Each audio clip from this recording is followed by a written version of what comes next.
1, 2, 3, 4, 5. 1, 2, 3, 4, 5. Mic check, mic check, mic check.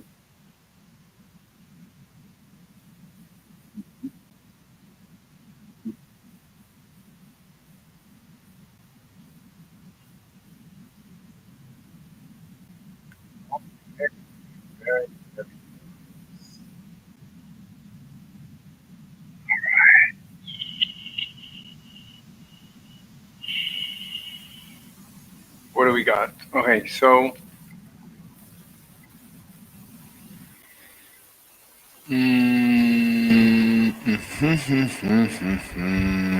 one, two, three. That seems to work. Everything seems to work. Hmm. Okay. Well, we still need to do more footwork to make sure, right? Search, has anyone proved Einstein's postulate, constant speed of light for all moving observers? Let's continue spending a little bit more time listening to how people make these presentations. Let's check. Um, let's go back to this guy. Time to tell you why that is true. So you cannot take the ether with you. You cannot leave it behind. And that's the impasse people were in. So it's as if there's a car that's going to light at a certain speed c. You move the light at some speed, maybe c over 2. I expect you to get. I can't believe that they didn't look into what Einstein said, that the ether is gravity in 1920.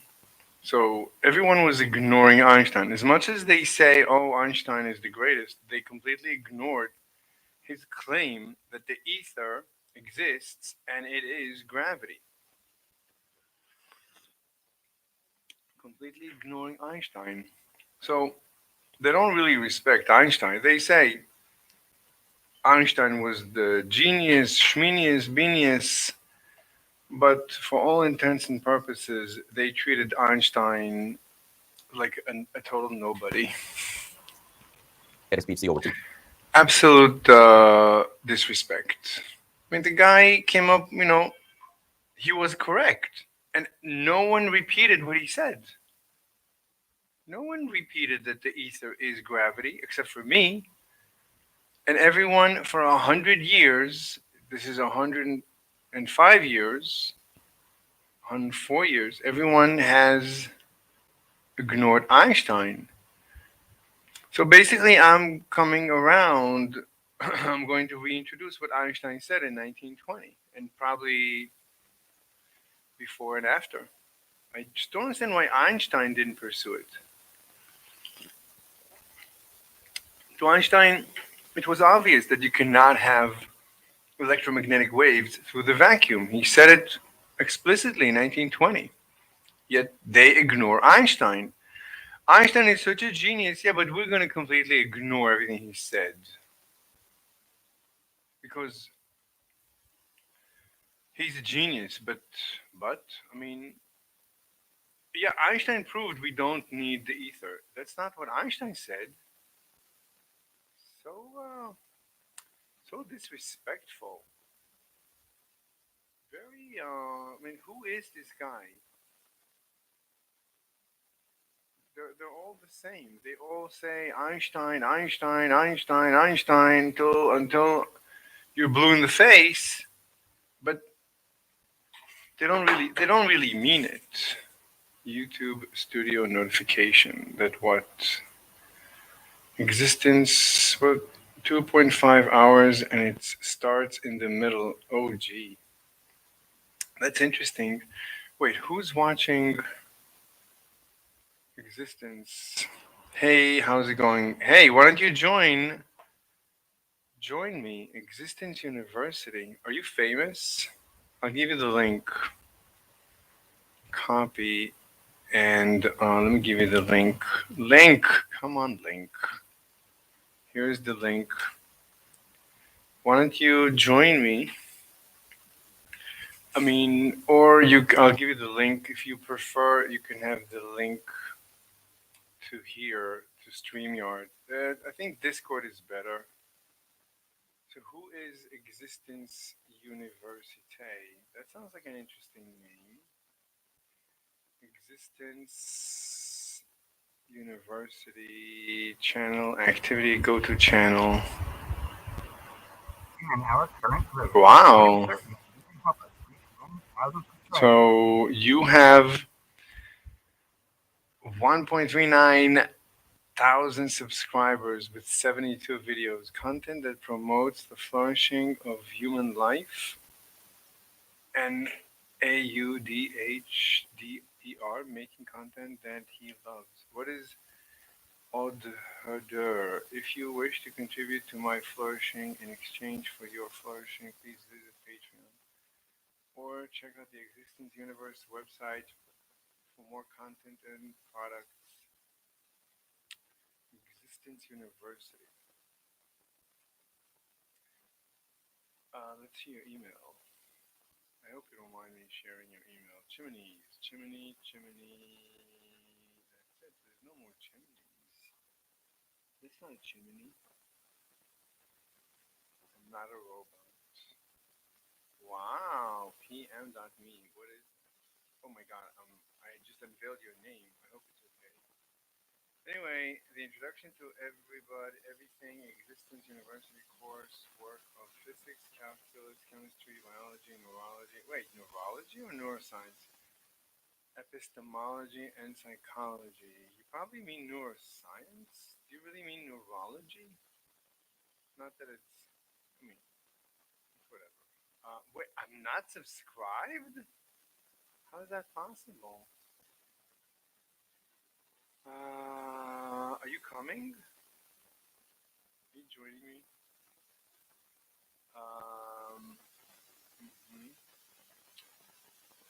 So, the complete history of relativity, 3 hours and 20 minutes? Wait, so did you make the comment? Who made the comment? Let me check this because YouTube Studio notified me of a comment. I don't know who made the comment. Give me a second. Okay. So you're saying, let me go check it out. Finish watching dialects. How superposition causes. Yeah, that's a wrong video. Jeez, gotta go find part one. LOL. There is no part one. Everything is a continuation. Um. Okay. So, are you coming? Let me see. You need to get. Oh, the mic is still no good. Are you sure? Let me check. 1, 2, 3. 1, 2, 3. No, it sounds okay. I'm right next to the mic. That's not the issue. I just don't want it to be too loud. You, wait, what? 1, 2, 3, 4, 5. 1, 2, 3, 4, 5. 1, 2, 3. Oh, it just dropped. Let me see. This is ridiculous. The audio keeps bouncing around. I don't know if I think it's StreamYard that's playing games. StreamYard is terrible. I don't want to join at the moment. Too early in the morning. LOL. Got it. All right. I'd love to host you, and we can talk. Let me look into your channel a little bit. So, all right. But by the way, this is the comment. Mm, mm, mm, mm. Where is where? Wait, why am I getting this notification from Hot Emma on this channel? No, I don't want to be subscribed on this channel. Why am I getting this notification? All right. From Hot Emma on this channel. Wait, this is the wrong. No, this is the wrong channel. 1 second. Uh, how did I get here? Oh, this is the wrong channel. 1 second. Switch account to Mr. Slade. How did I get here? Weird. This is the wrong. Oh, sorry, I subscribed from the wrong channel. Oh my. Switch account to Mr. Slade. How did I get here? Okay. All right.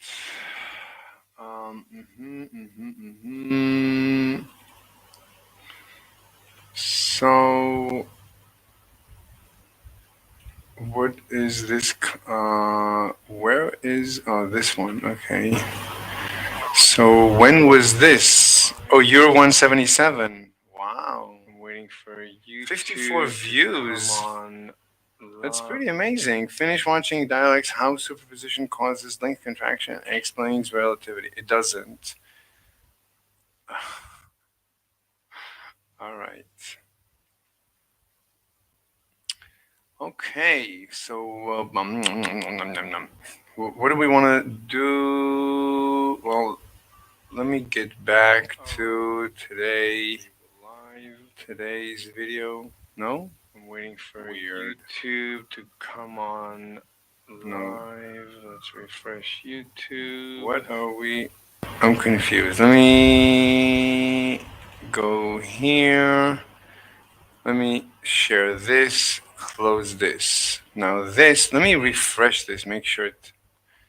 Yeah, okay. So I'm subscribed.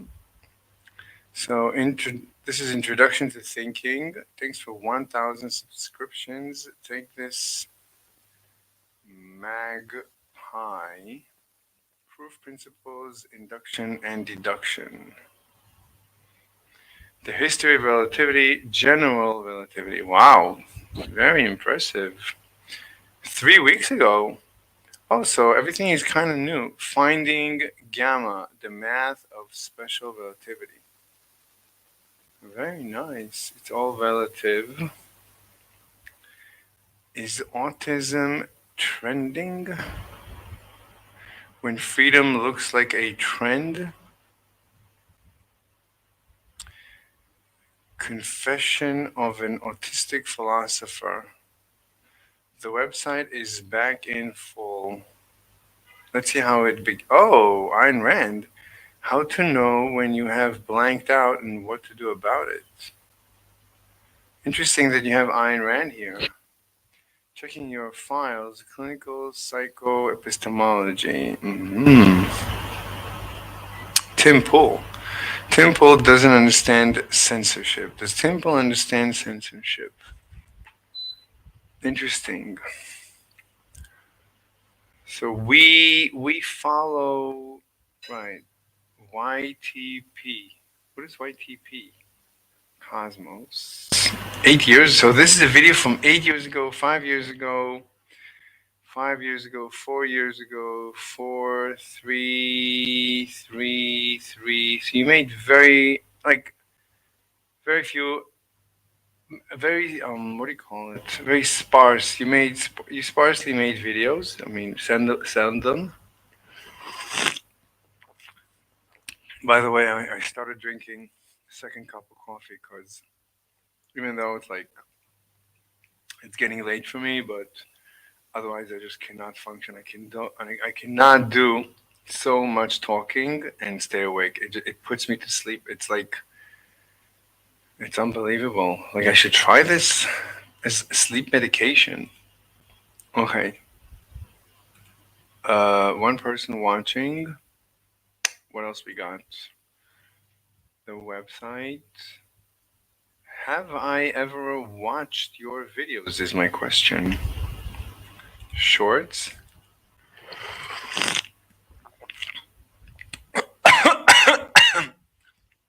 That's you, I guess. There is an important physical difference between the frame of a charge at rest and the frame of a charge in uniform motion. There's a fundamental flaw with this video. If you hold that rest frames exist at all, then they have to be identical to moving frames. Either a moving at a constant velocity frame of reference is identical to a rest frame, and therefore your rest frame on Earth is the same as a moving frame, and the Earth can orbit around the sun. If you're arguing that your stationary... I'm lost, so just a note. I have no idea what you're talking about. I can't think about this. I tried thinking about this video, and I just don't need it because I can reproduce length contraction in my kitchen sink. So I don't need to know anything about the field of the electron or anything. It's irrelevant. So to me, it's obvious that Lorentz contraction, the way he viewed it, is wrong. There is no physical contraction. Also, it wouldn't make any sense that there would be a physical contraction. How could that be? You mean if you're moving relative to me, you contract? But what if two people are watching you? So what? How do you do? How do you accomplish that? So that's to me impossible. Position is not the same as a moving position, then you're arguing that your rest frame is. I don't know what these words are. I don't need to think about it. Like I'm watching someone moving, and according to me, they're compressed. I mean, it's fine that it's an optic. I call this an optical effect. It's not an optical illusion because they're condensed now. To me, they appear condensed, compressed linearly in the linear direction of motion. So their charge is greater. If they are like a long train of charges, then I'm experiencing a greater charge. And if it's a mass, then I experience a greater mass closer to me, including up to and including a black hole. So because of this, you can, or not you, but yeah, you too. If you're compressed enough, then you become your own. You get swallowed inside your own Schwarzschild radius. So you become a black hole in my frame of reference, which means what would happen to me if I fall into you, Mr. Black Hole? That means a black hole is just a point of view. What? So there is no black hole? There are no black holes? It's only relative to me? No. So if no. So all right. So if it's not moving and it looks like a black hole, then it's a black hole. But if you fly fast enough, if you zoom past by me, if you zoom by me, you could be compressed enough that you are inside your own Schwarzschild radius, and then you. What would happen then? I don't know. I would need to think about it, but you would create. You would. I mean, anything that is close enough to you will fall into you as a black hole. But you're just a person, right? You're just a person sitting at home, but you're flying relative to someone else close to the speed of light.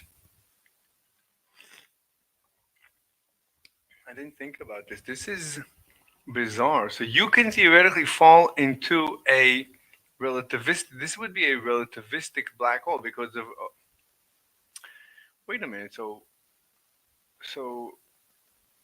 Oh, you're talking. Let me see what you're saying. Yeah, I picked up my pace once I hit 500 sounds. Very nice. Correct. That is what I'm saying in this video. Dialect is a flat earther with his. I don't. I wouldn't say he's a flat earther. I mean, Dialect. I love him. I don't. It looks like a team. They do so much work. Yeah, you got it. It's like a black hole, to say at the least. Yeah, a person whose light cannot reach you. Anyway, I need to think about it. But listen, I'm in the process of writing a paper. So I'm doing research. I don't know if you're following. I'm doing research. I'm trying to look for has any, and this is the title. So has anyone proved Einstein's postulate, constant speed of light for all moving observers? Because I have a simple proof. It's such a powerful proof. It's actually it's definitional.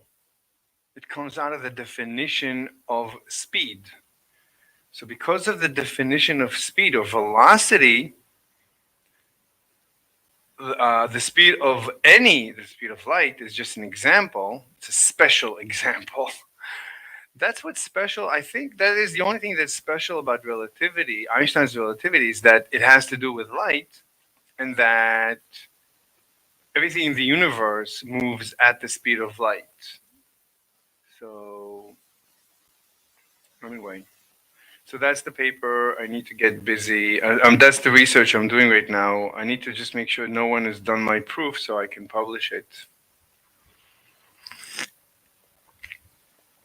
Okay, but let me see what you're saying. Is on a stationary Earth that never ever moves. So unless you're going to argue that the Earth is flat and stationary, you have to argue that a rest frame, the frames we experience here on... Wait, you're in a lab? What is this lab? Or is this just like your background? It looks like a nice lab. Looks like a chemistry lab. Or is it your kitchen? What is that? On Earth are identical to moving frames of reference. Wait, there's only 3 comments? I thought. Wait. And I didn't react. Let me see. So I thought you were kidding about doing the video. I'm surprised at how quickly you uploaded it, though. I've gained new superpowers. I'm almost done my next ether. You also are into ether? Video already. My pattern so far is 12 months ago, 6 months ago, 2 weeks ago. It'll probably just be 3 weeks ago when it actually drops, LOL.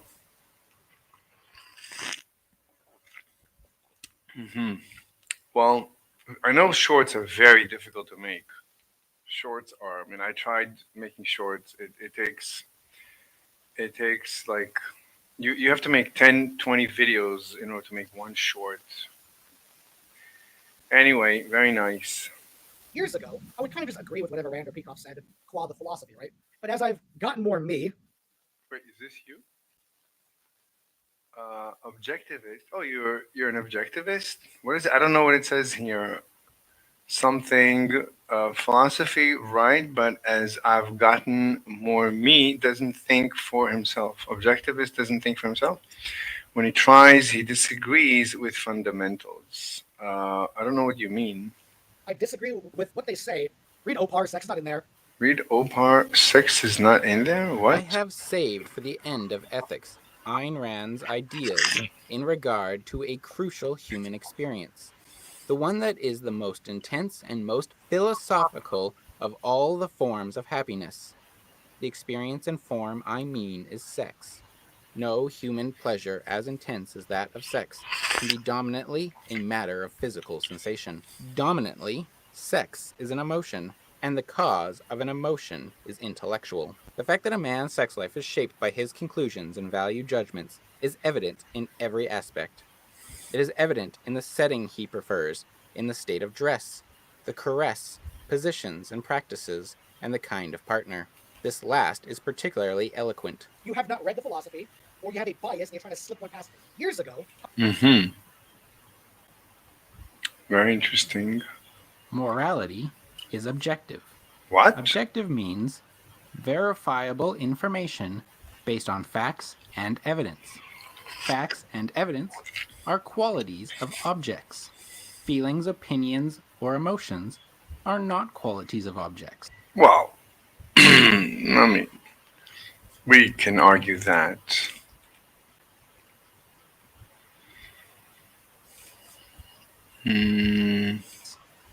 You cannot have a fact without the object the fact is about.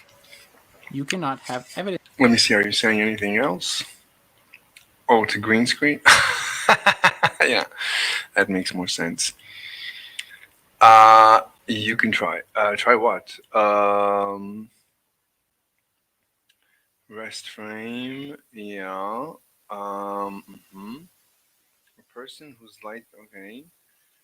That's a green screen. You can try what? Try to talk about it? Yeah, we can talk about it.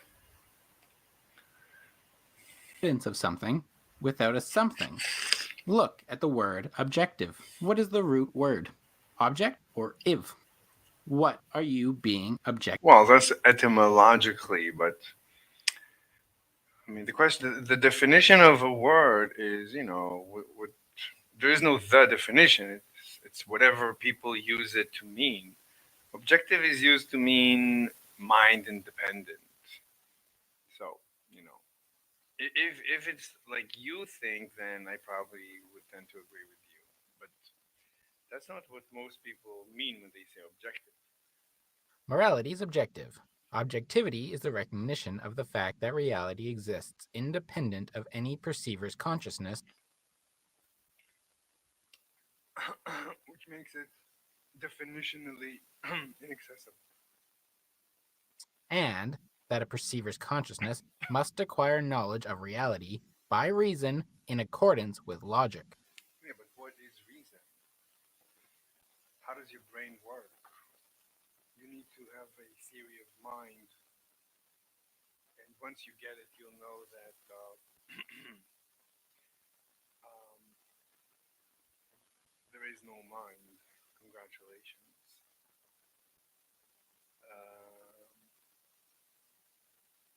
You can try argue that feelings are qualities of object. I mean, we can argue anything. I mean, the question is, where are you? Like, what are you trying to say, right? So to talk is to communicate what is on your mind, how you feel about the universe. So the question is, ultimately, we have to agree about the universe because at the end of the day, we know the universe scientifically. So the universe, we there's probably just one universe. The universe for you and for me is the same universe. So ultimately, we should agree. So whatever it is you mean, I probably agree. I just when people say objective, they mean mind independent. If you're not saying that, then I probably agree with what you're saying. Christians proclaim to have objective morality because they have a morality created by one subject's opinion, and atheists seemingly agree and have abandoned the idea of objective morality. Science. Well, I would say there is no objective morality. So I'm an atheist, but so what if I'm an atheist? I'm an egoist. I'm an amoral egoist. But as an amoral egoist, I behave. I'm a model citizen. So, what does it mean for an atheist to abandon or to believe? I mean, I abandon objective morality. I'm just an egoist, but egoism leads me to be a model citizen. Probably for the same reason that atheists tend to be model citizens. But they didn't think through they didn't think through everything like I did.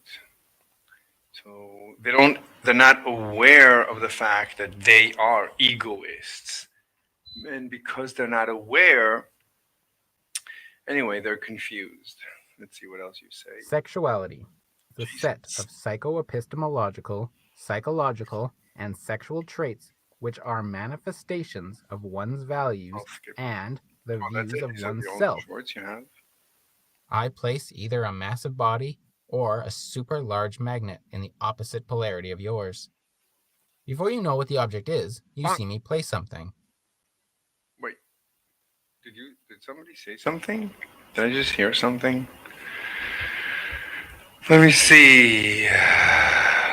Mind independent does not mean much. Well, that is when you debate people on Discord, that's their definition of objective. So since I live on Discord, I live on planet Discord, that's what I'm served for lunch, that's what I eat. So to a being whose objective fact is that it has a mind, well, I don't know what a mind is. The objective fact is not mind independent. Yeah. Um Okay.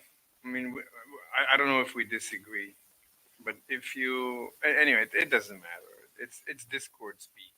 It's a different universe. Um.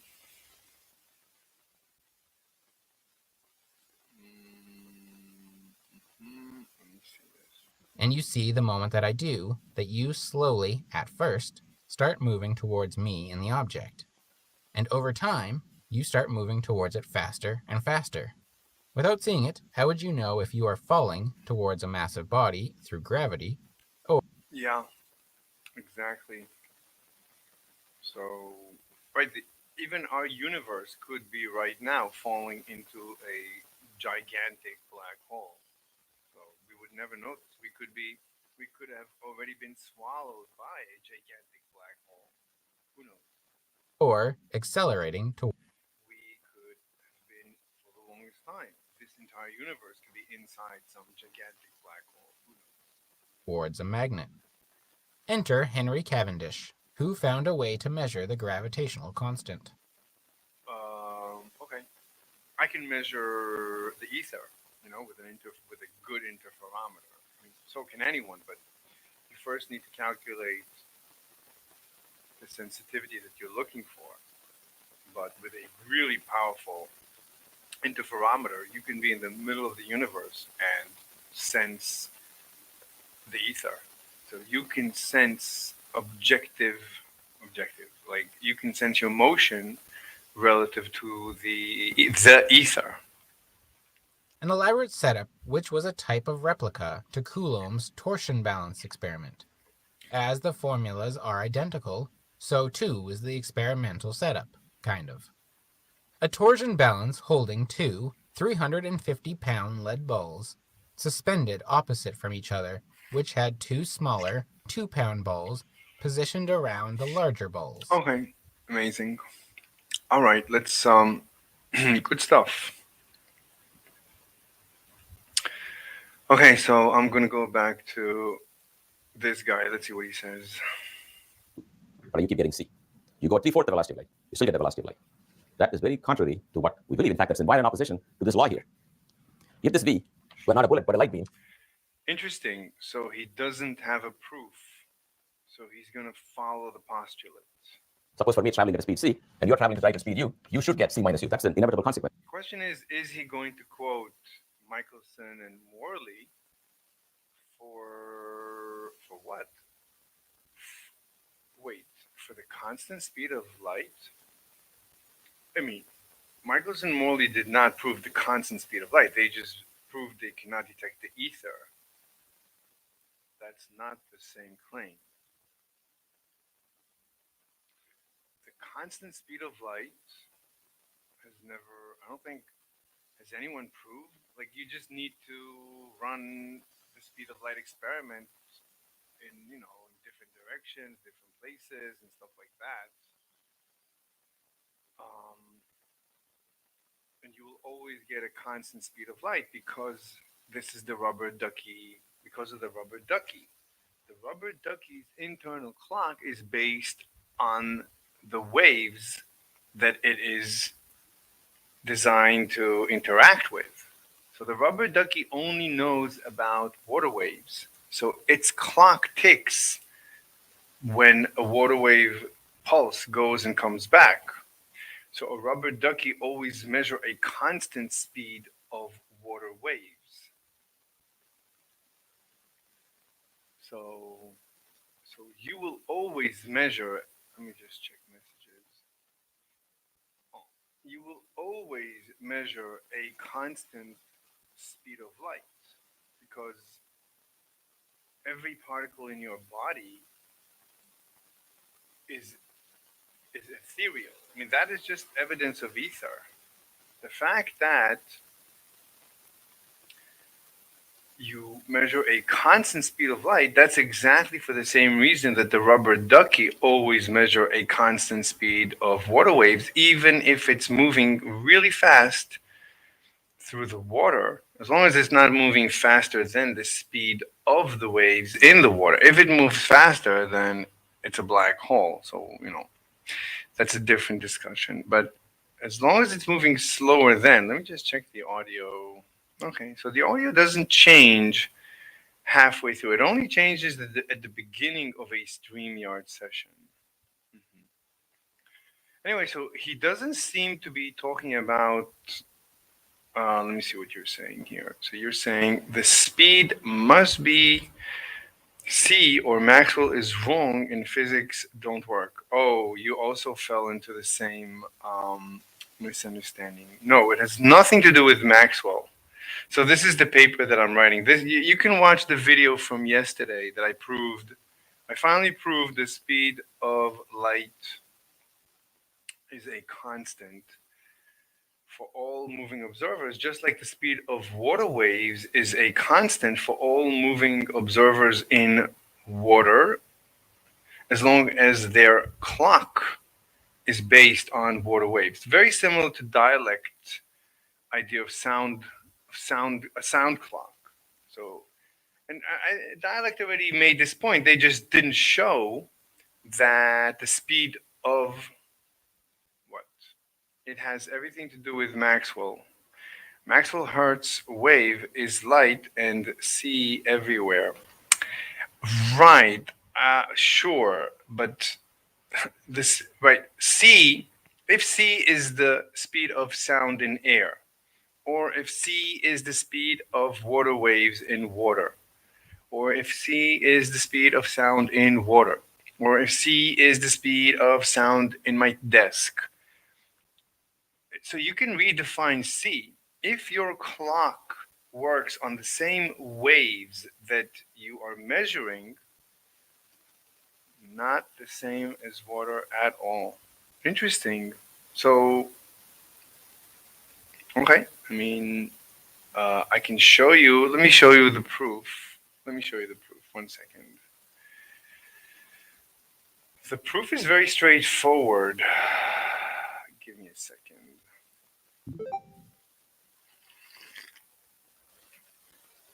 It's interesting that I thought this would be obvious. So let's do again the proof.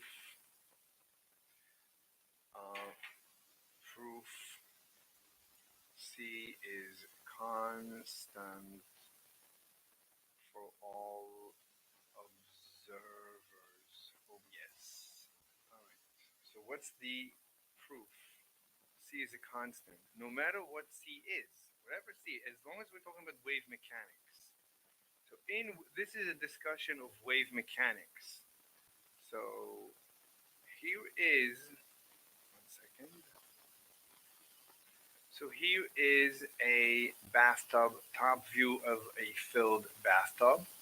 Here is a rubber ducky, a top view of a rubber ducky. This rubber ducky has an internal clock that works as follows. It fires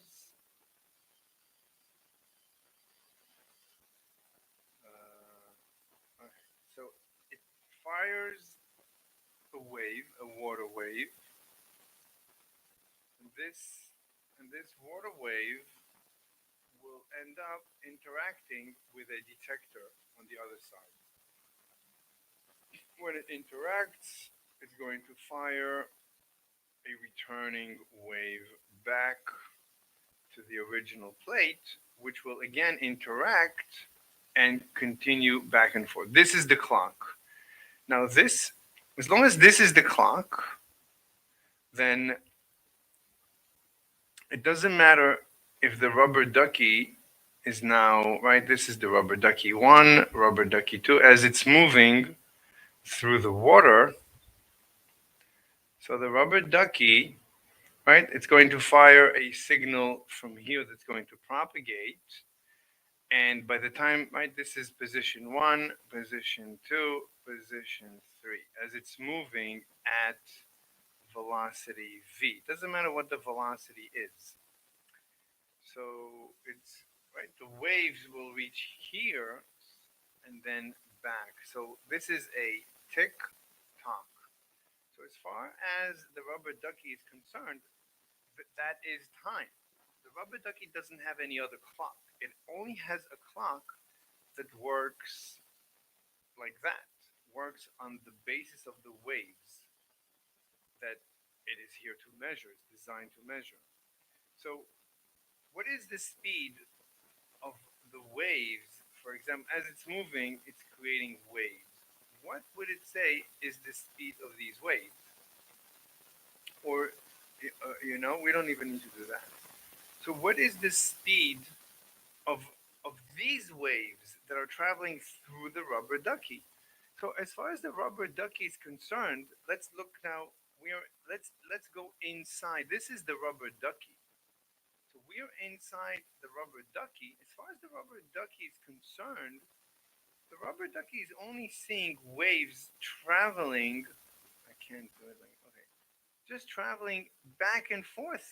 The rubber ducky is not noticing that the water, right? The water is moving right through the rubber ducky, but the rubber ducky has no cannot notice, cannot distinguish it because as far as the rubber ducky is concerned, right?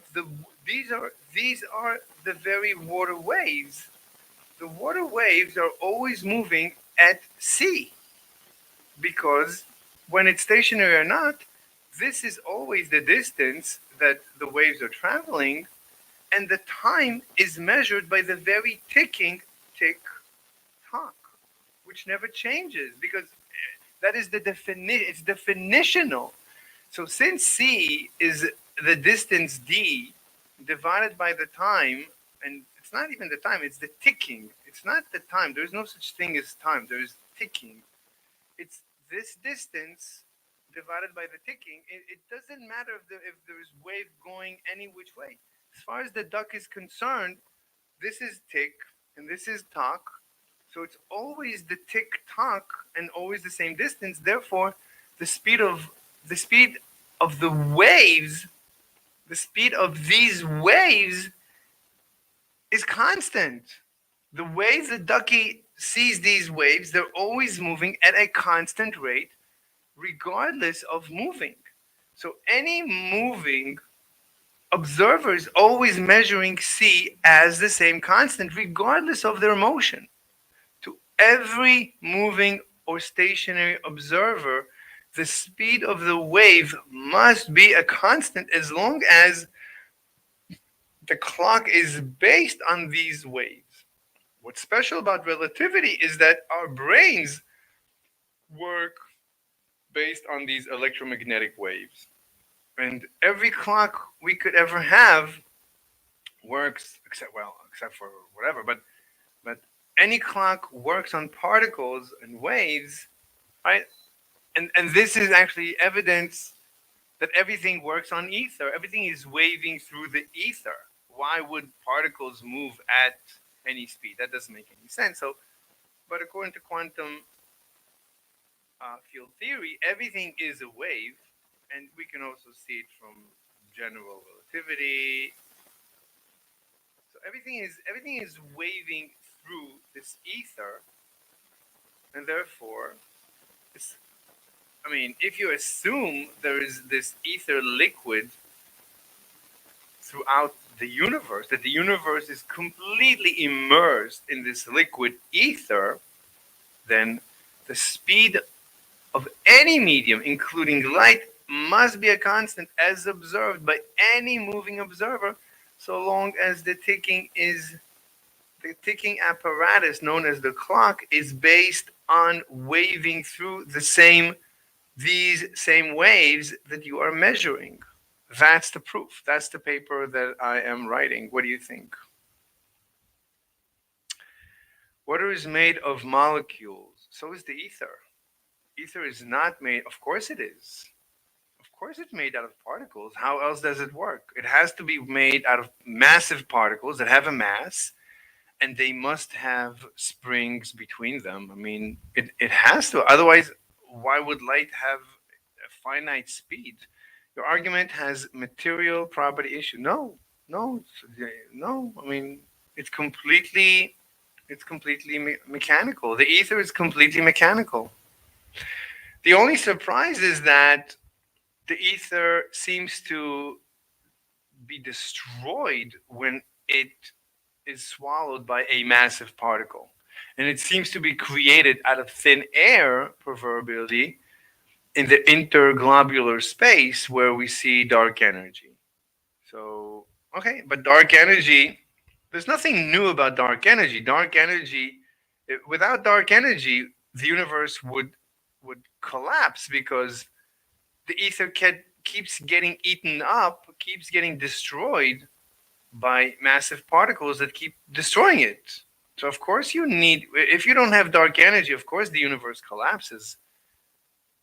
Um, how do you get to the next tick without time?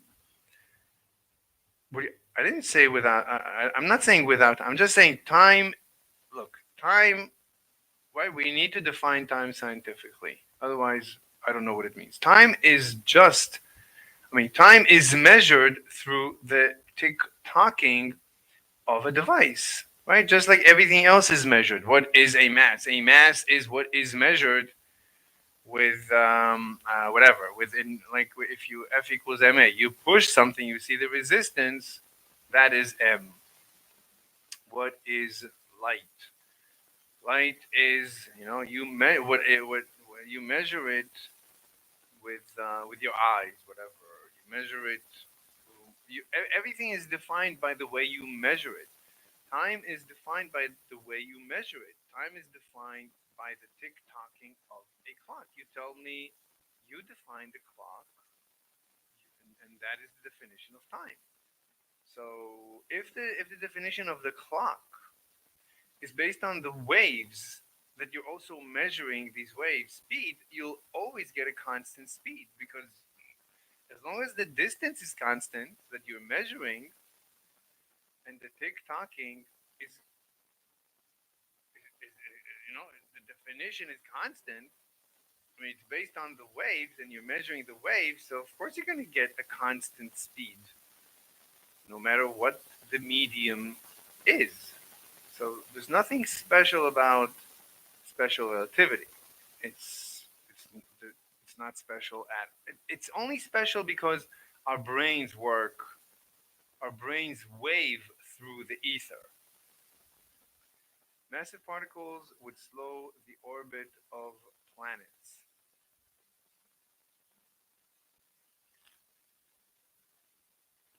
Um, yeah, that's a problem. I didn't resolve it yet. That the ether flows into massive particles and through massive particles. So and interacts. It looks. I mean, it feels like the ether interacts with particles very similar, or it is the Higgs mechanism. So the ether is flowing through me right now into the Earth, both giving me an inertial mass, but also dragging me into the ground. It's the same mechanism. But this drag, you would argue, why isn't it slowing down the orbit of planets? That's a good question. So it appears that there is no drag, there's no loss of energy, there's no energy lost. The way it seems to be the way the ether flows through an apple or through the moon or through me, there's no energy loss. I'm just sucked into the earth with no energy loss. This way, as I'm traveling around, as the earth is traveling around the sun, there's no energy lost due to the friction between the earth and the ether. This friction is dragging earth into the sun, but the same friction is not slowing down earth's orbit. I don't know how, but we can think of a method like the ether only influences drag towards the in the direction that it's flowing. In any other direction, you cannot sense it. I don't know. We need to think about it. Newton proved your ether would destroy his laws of motion. did. Okay. My ether? You could work out. I think it's easier to work out the laws of motion with ether rather than have no ether and then not be able to explain gravity. You can't have gravity nor electrodynamics, electromagnetic fields. You can't have any fields. You can't have the quantum field. You can't have particle wave duality. You can't have waves. The forget about the word wave. You cannot have moving waves without the ether. So I think it's easier to start with the ether and then figure out Newtonian motion rather than forget about the ether and now everything like I don't know how to function once I forget about the ether. But you said time doesn't exist. No, no, no. Time is not defined unless, right? Like everything else in science, nothing has its own definition, or you could have a definition, but you always need to be able to measure whatever it is that you want to interact with scientifically. You have to tell me the, how you measure it, the metric. Like, let's say morality. You want to measure morality scientifically? Fine, let's create a morality metric from 1 to 10. This is moral, this is immoral, everything in between, whatever, or love, or shoe size, anything you want to define scientifically, you want to talk about scientifically. So, in order to talk about it scientifically, we have to come up with a metric. So, time, the way we talk about it scientifically is through the way we measure it, like everything else in science. The way we measure time is through some tick tocking apparatus that we generally call a clock. So tell me about the clock, and fine, that's the definition of time.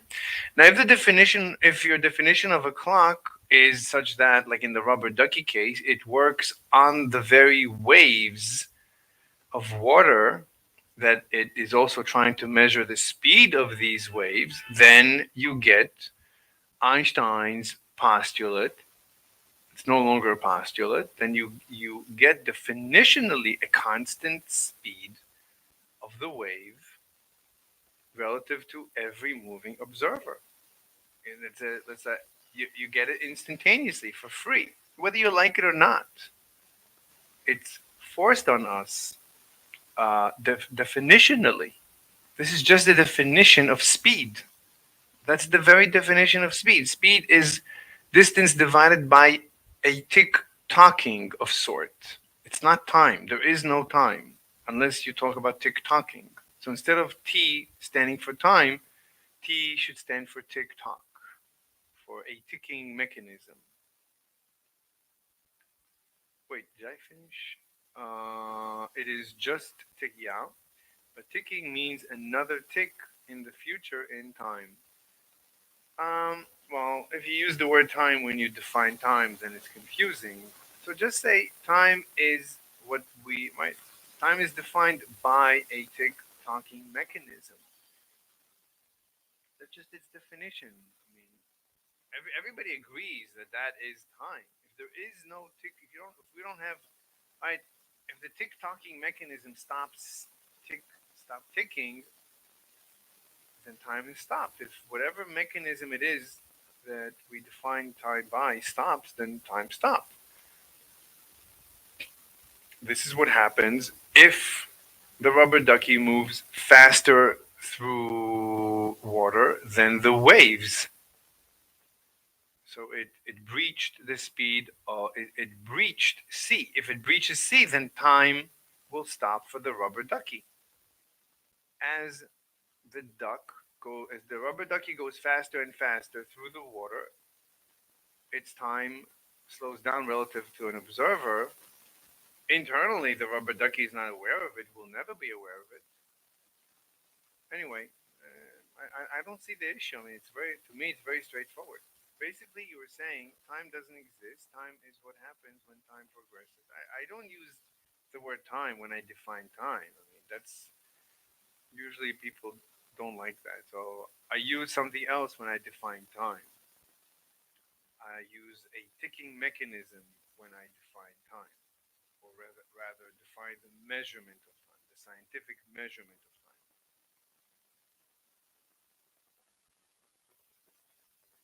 Okay, your argument creates ether drag, which Michelson Morley disproved. No, Michelson and Morley didn't disprove anything because I could have predicted. It's predictable that they should get a null result because the arm of their interferometer is 1 meter, approximately 1 meter long. And according to my calculations, there's no way you're going to detect the motion of ether with a one, like even a 10,000 meter per second is not detectable with a 1 meter. Even 10,000 meters per second, which is the speed of the ether flowing into the earth right now, creating gravity. Even that you cannot detect with a vertical. With a vertical interferometer, you cannot detect it. You're not going to even get one wavelength detected over 90 degrees. My calculations are you need about 300-meter arm vertically to detect one wavelength over 90 degrees rotation of your interferometer. And they didn't even run it vertically.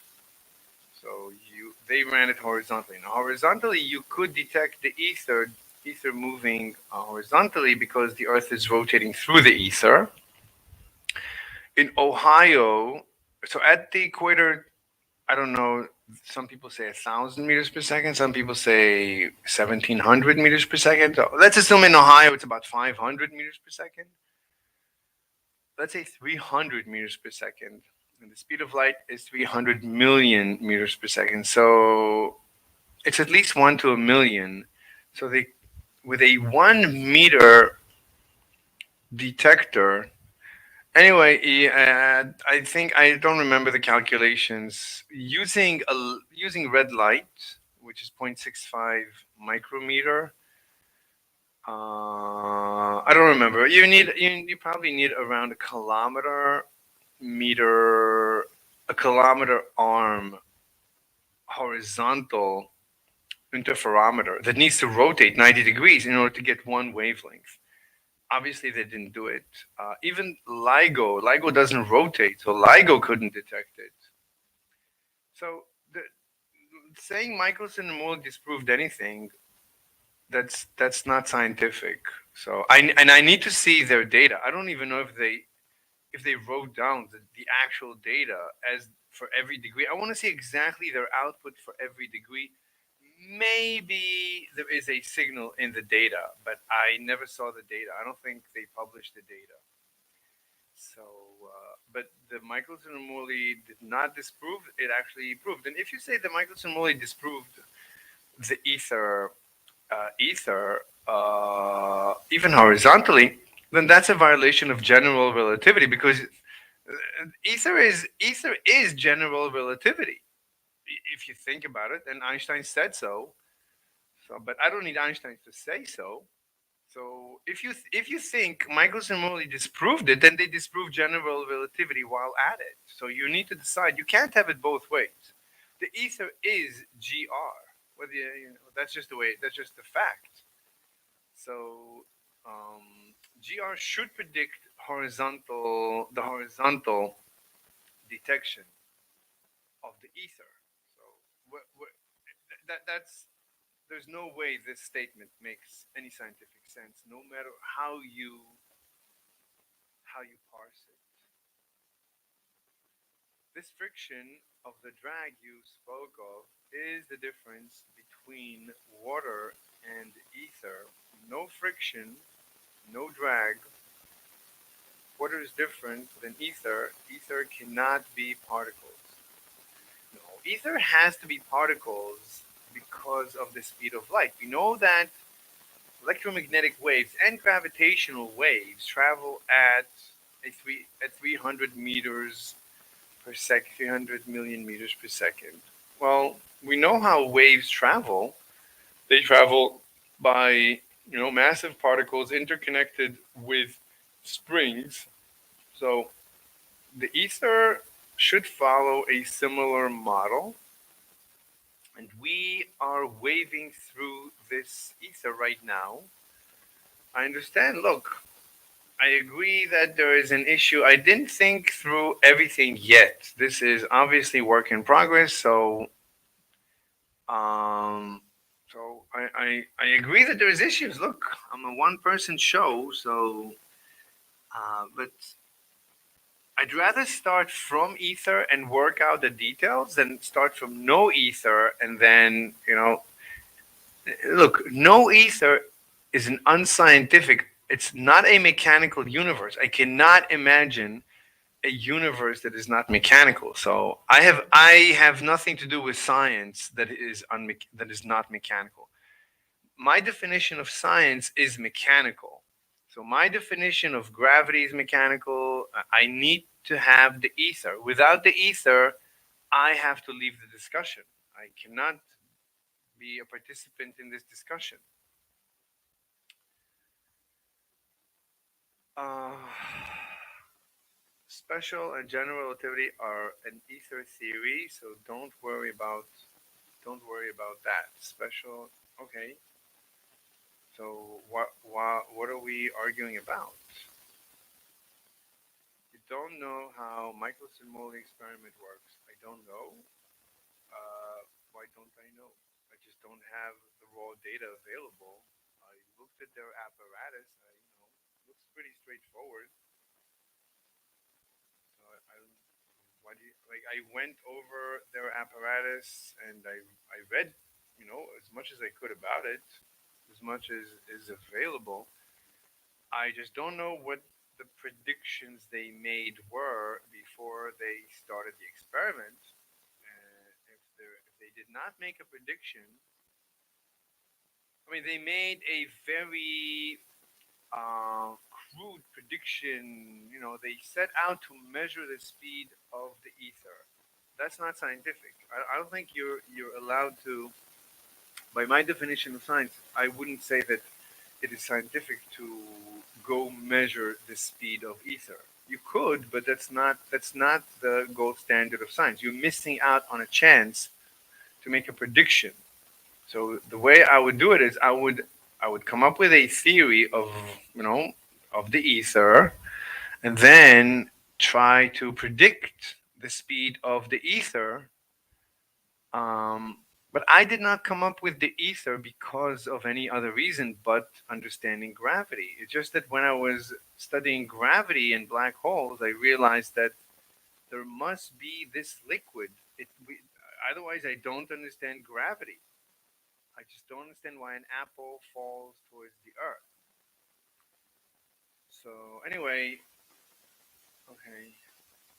The interference pattern of Michelson-Morley can detect that easily. Well, I don't know. Well, they said that they got a null. Everybody says they got a Nobel Prize for null result. So the interference pattern of Michelson can detect that easily. Well, they got a null result. I don't know. Look, I don't know. The calculations I made is you need huge arms, kilometer plus arms for horizontal detection of the ether in Ohio. It's probably better to have done it around the equator.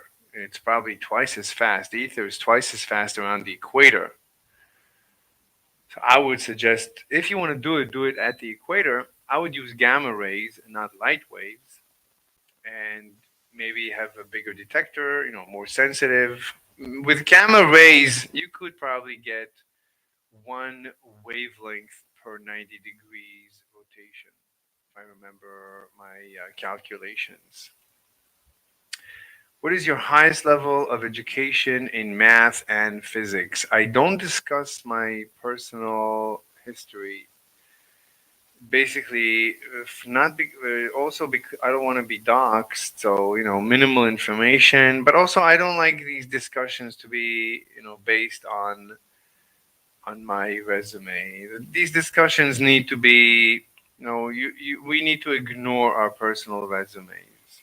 But I've done a little bit of math and physics. But my knowledge of math and physics, I'm an old man, so I already forgot everything I studied, so it doesn't really matter.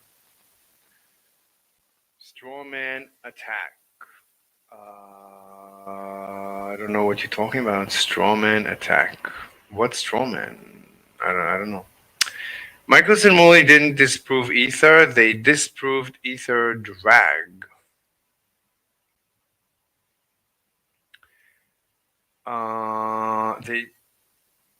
They I wouldn't say they didn't disprove anything.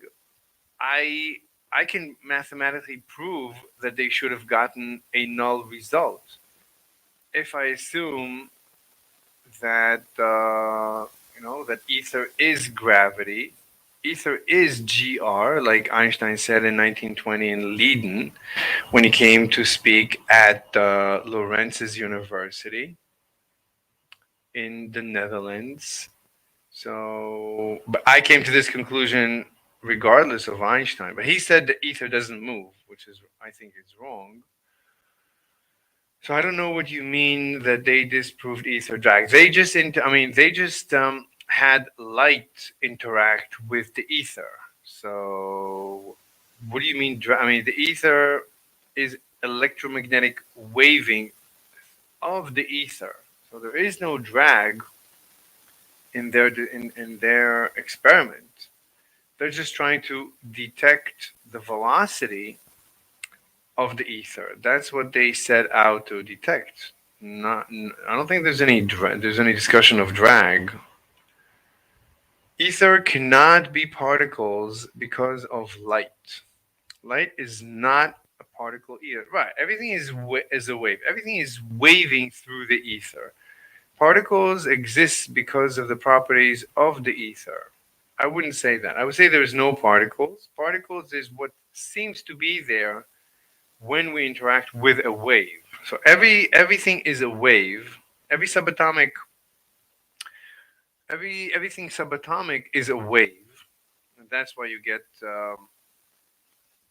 Schrodinger's wave, and that's why you see in the two-slit experiment you see wave behavior of electrons. So everything is really a wave unless you interact with it. When you interact with it, the wave collapses, and, and with some probability based on Schrodinger, you seem to interact with a particle. Probably because of Planck, because of the because of this collapse, because a wave, don't forget, a wave is a three-dimensional sphere that grows to infinity. So it should have infinite energy as it grows, but it doesn't. It has the original energy of whatever you fired. So when you finally detect the wave, it must return to its original dimension, to its original size, to its original energy level. So it must collapse. And this is entanglement. You must get an instantaneous wave collapse from one part of the universe. One edge of the universe must communicate with the other side of the universe instantaneously. This seems to be, again, a property of the ether. I don't know how the ether accomplishes this. The ether does things that I don't understand yet, but I'm not saying anything that is new, right? Everyone agrees with everything I'm saying.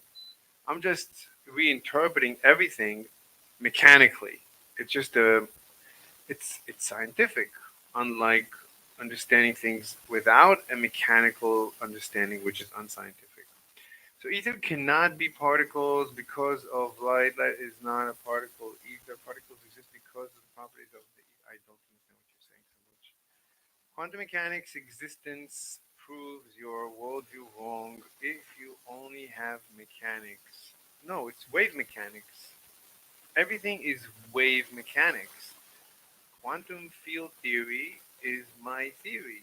The ether theory is quantum field theory. Everything must be waving through the ether.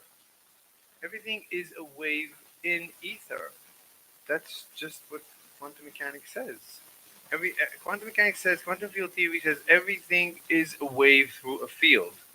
They just say there is an electron field and there is a photon field and there is this and that. They have multiple fields, but obviously that's not mechanical. I mean, obviously you cannot have multiple fields overlapping in 3D, especially not since gravity is so dense and light is so dense. I mean, no, light and gravity are both in ether, so I don't see how how there could be overlapping fields. So this one field called ether is is quantum field theory. The field is the ether.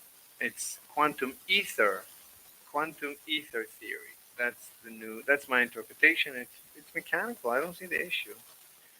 If anything, I finally understand quantum mechanics very intuitively now because it's so mechanical. It's no longer magical. It's just mechanics. It's just wave mechanics. Just like relativity is wave mechanics. Just like general relativity is just wave mechanics. It's fluid dynamics. I mean, relativity is fluid dynamics, and light is wave mechanics, and quantum mechanics is wave mechanics too. So it's really very simple. You are completely misled about Michelson-Morley. Michelson-Morley predicted ether drag and found none using light's interference pattern. Since you need mechanics, you cannot understand Michelson-Morley properly. I don't understand. I don't understand. I could have predicted their null result. I can still predict their null result. Or show me the data. I mean, you cannot say Michelson-Morley failed. If Michelson-Morley failed, then there is no general relativity. Then GR is wrong too. And I don't know what you mean by drag. I never heard of Michelson-Morley experiment with drag. All I know is they set out to find the speed of the ether. I honestly know very little about them. I don't know what your source of information is. So I don't know what to tell you. If they showed that which you can predict, that is the definition of proving the drag doesn't exist. I don't know what you mean. I can predict retroactively.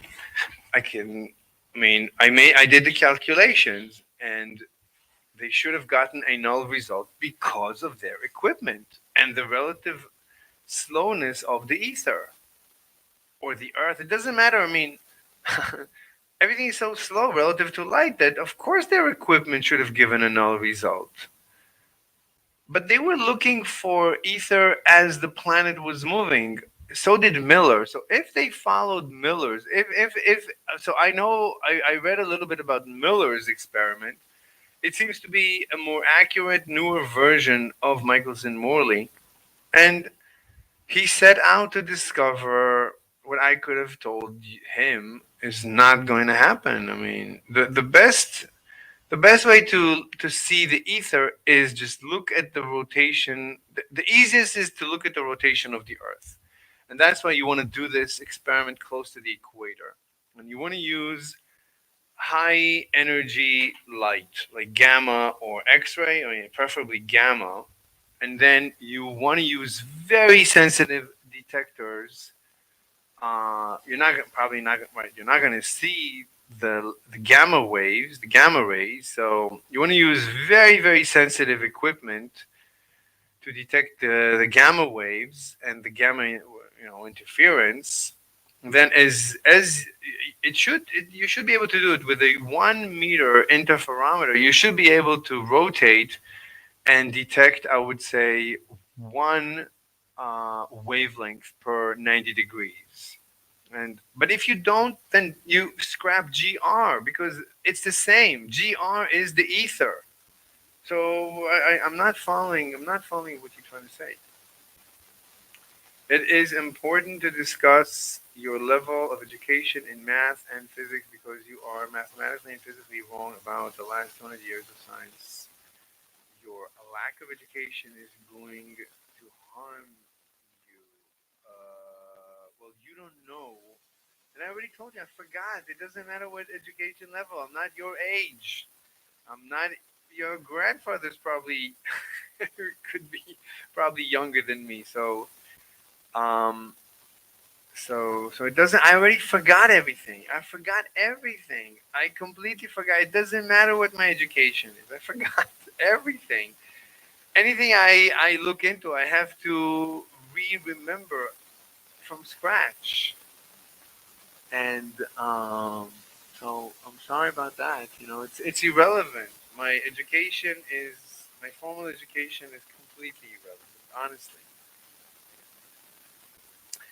I mean, if anything, I wish I could just study math and physics in university slowly, carefully. That'd be amazing. But I don't like the way they teach it. When I think back, it's very close.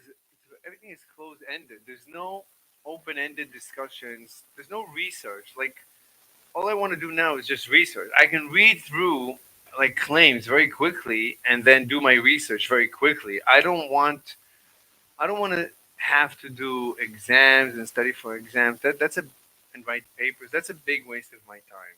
I want to write this paper about what this diagram that I'm showing you in the background. That is what I want to get busy doing because I think this is a very powerful.